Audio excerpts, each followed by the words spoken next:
o Boteco dos Leões? Que é isso? Você fala, isso aqui é Toca dos Leões ou é Boteco dos Leões?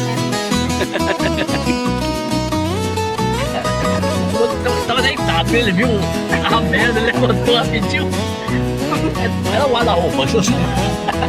Olha, Casquinho, vamos lá no trabalho, você tá doido. Visita em casa. As visitas de mana. Olha, o que você quer? Olha, todo mundo. Olha só, eu tô cozinhando e olha quem é que tá visitando aqui. A nossa casinha. A minha janela da cozinha. Olha, tá vendo água? É. Olha que bonitinho. Legal?